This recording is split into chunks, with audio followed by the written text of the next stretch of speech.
So yet another year of belt tightening, but the South Korea's number one priority remains making people's livelihoods better, especially for those in the vulnerable groups. For more, let's discuss more with Professor Hwang Yong-sik this morning. Welcome. Good morning.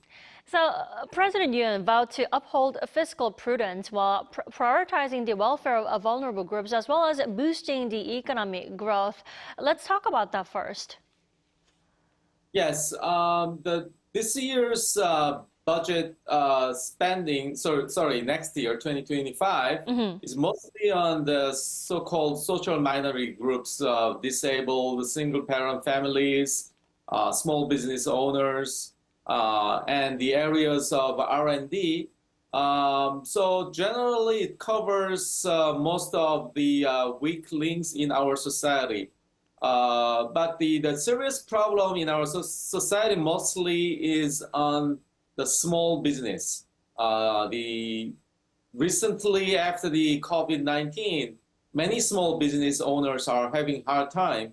Although this plan has covering the area of small business, and we need more support for that since it's going to be the origin of economic recession, at the same time social problem.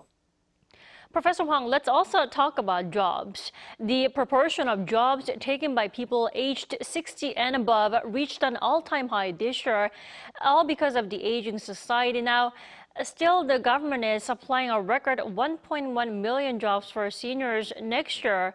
The question is there still a much-needed plan? Yes, this time is a little bit differentiated from previous support. It's actually allowing to cover around 10% of the senior citizens. And this time that the unique aspect of this is that they are supplying for education, like the vouchers, lifetime education vouchers. At the same time, they're raising the basic pension around 10,000 won. And again, this senior number of increase of senior citizens is actually, they are the asset to our society and our history of Korea economic restructuring.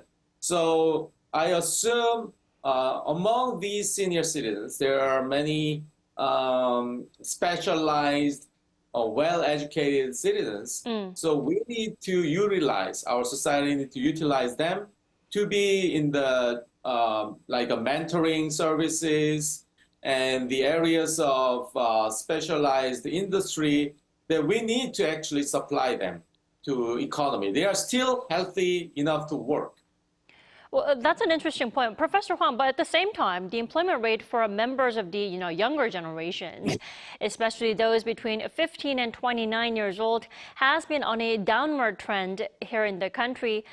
Is there anything that the government can do that's similar to what it is doing for senior citizens then?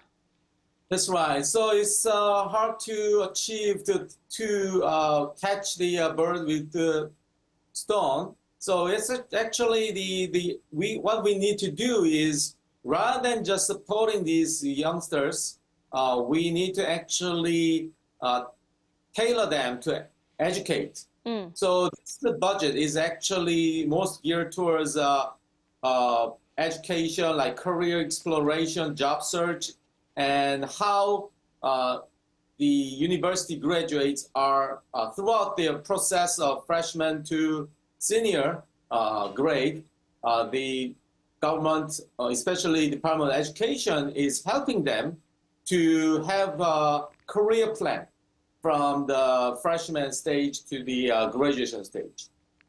And another South Korea's top priority is addressing the country's notoriously low birth rate. Professor Hwang, what measures do you think stand out in next year's budget regarding this matter? Yes, this is actually mainly the birth rate problem is from the Korean society's the external environment. Mostly that I assume, this is my personal point of view, is that the education, that many parents are spending too much on private education, and that's actually the major issue. Many students want to go top schools, and that's why the public education does not work well. That's why many parents are selectively have kids. In other words, 1 or 2 kids, and that actually accumulated over the years, and now we have this problem. So actually, what government needs to do is that helps parents to support make the environment to raise the kids. So this time, the budget plan actually have more on comprehensive support for the including the child care leave, caregiving, supporting house expenses. Very broad plan.